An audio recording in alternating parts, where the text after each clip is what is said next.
Hello everybody and welcome back to another food lesson with Miss Allen and Miss Tongue. Today what we are going to be looking at is bread. We're going to be doing some bread research. What you need to do is either go to the shop or look around your cupboards and just choose 3 to 4 different kinds of breads. If you don't have breads, pastas will do, maybe some baked potatoes, something that resembles some kind of starchy carb. Okay, but preferably bread if you could get hold of some, and just take 3 completely different types of bread and place them in front of you. Okay, these are just some examples of different breads that you can get. You can get some rye bread, whole grain, a croissant, a Swiss roll, some bagels, a pretzel, okay, etc. If you look on here, this is just some examples, but I'm sure you can use completely different things if you have them around the house. For example, some pita bread. Okay, that's not on here. Okay, so choose 4. You can choose less if you don't have that around your house, but choose 4, around 4 of your favorite breads. Okay, breads of your choice. And what we're going to be doing is a bread tasting lesson. We are going to be looking at sensory analysis. Okay, you may be thinking you have no idea what sensory analysis is, so I'm going to explain it. Sensory analysis is the use of human senses. Okay, so your eyes, your ears, your smell. Okay, the use of human senses for the purpose of evaluating consumer products. Okay, in food technology, the following are analysed. Okay, so when we're going to be tasting our breads, we're going to be thinking about, so before you taste it, think about the appearance. Okay, so what you see, the aroma, what you smell, the texture, what does it feel like, how does it feel in your mouth, and the flavour, what does it taste like, is it sweet, is it salty? Okay, think about how you like it. I'm now going to show you how to create your sensory analysis. We are going to be looking at a star shape. Okay, so you're going to take your pencil and you're going to measure it out. Half of this page, I'm using squared paper just so it's a little bit easier, but if you have none of this lying about, plain paper, lined paper, anything like that is completely fine. All you're going to need is a ruler to make sure it's correct. Okay, so this is about 18 centimeters, so I'm going to half that into 9. Okay, I'm going to turn it around. I'm going to do the same with the other side. Okay, that's about 23, so I'm going to do about 11 and a half. Okay, and then all I'm going to do is draw a big cross, following the lines, making sure it's as straight as possible through the center of the page. Okay, so that's one side done.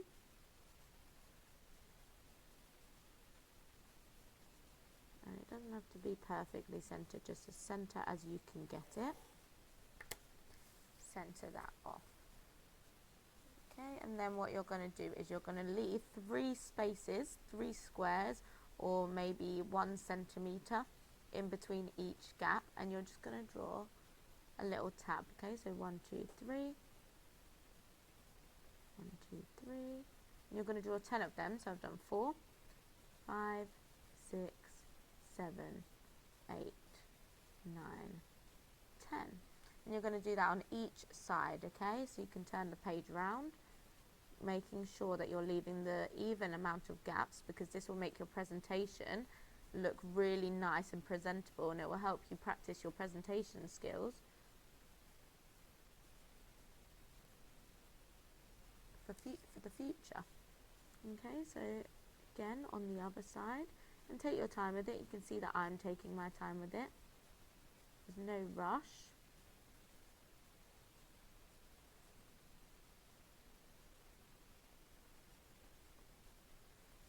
And the last one. Okay, 1, 2, 3, 4, 5, 6, 7, 8, 9, and 10.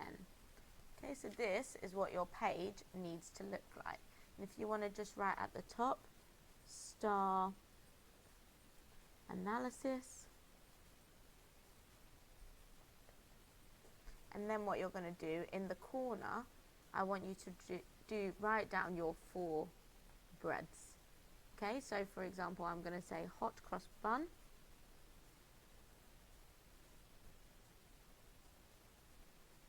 And just do this with whatever you have at home. So if you only have 1 piece of bread, fine. If you only have 2 pieces of bread, fine. But try and get as much as you can so you can make it a lot more detailed.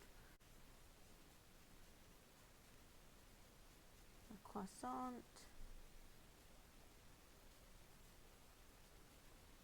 A bagel. And a French stick.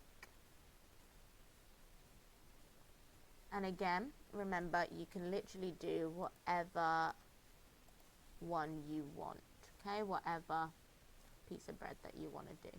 I'm then going to take 4 different colours, and I'm going to create a little colour code. So I'm going to go with blue, red, pink, and green. And you can see that my 4 different pieces of bread have now a different color code. So when I create my star diagram, I'm going to be able to recognize which one I am talking about. Okay, the next thing you're going to do is on each of the point, you need to do a sense. Okay, so one of the sensory analysis that we are going to look at. The first one I'm going to do is appearance.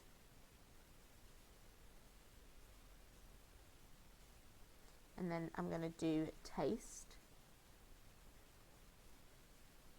And then aroma. And then texture.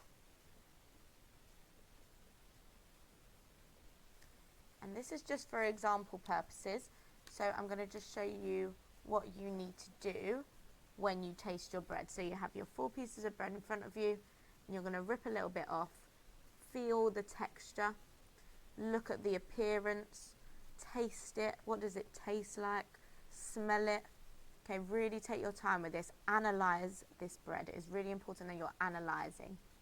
Okay, and then you're going to take your colour for that piece of bread. So my hot cross bun I've just tasted is blue. I think a hot cross bun looks really nice, so I'm going to go up the top. That's a 10. Okay, if you want to number these, that's fine too. But I didn't think the texture was that nice. I thought they were quite slimy. So I'm going to say that's about a 3. It smells really nice. The cinnamon really comes through. I'm going to go about an 8 for that. And the taste. I personally don't really like the taste of hot cross buns, so I'm going to go with a 2. Okay, and then you just meet that up. Just like that. Then you're going to go on to your next bread. Okay, so a croissant. A croissant looks really good. The texture feels really nice and crusty, and it's really hard, and when you break it apart, it crumbles. Okay, it smells absolutely delicious. And it tastes absolutely delicious too. Okay, so that is 2 of my breads done, and you can see completely different opinions I've had about both of them. One of them I thought it looks really good and it smells really good, but it doesn't taste and feel very good. But the croissant, I feel like it's got top qualities. It's hit all my different senses in a really positive way. Just to clarify, the star diagram can be used to display a hedonic sensory analysis. This is where samples are tested and graded. Please use a different colour line for each bread analysis. You've got your appearance, your aroma, your texture, and your taste. For those that want to challenge themselves and push themselves to achieve further, you can include different terms in your sensory analysis, okay? So you've got your general terms, so your appearance, your taste, your aroma, and your texture. If you wanted to develop that star analysis, you can look at things like the sweetness, how salty it was, how sour it was it bitter? Okay, think about different things that you can incorporate into your star analysis. And these are just 2 examples of that. So you've got your task and your challenge. and this one would only be using one piece of bread, but you would do a different one in blue, a different one in green, completely up to you what colours you want to use. Okay, so once you've drawn that on a piece of paper, get that uploaded onto ClassCharts and scanned in or taken a picture of, and I really look forward to seeing your results.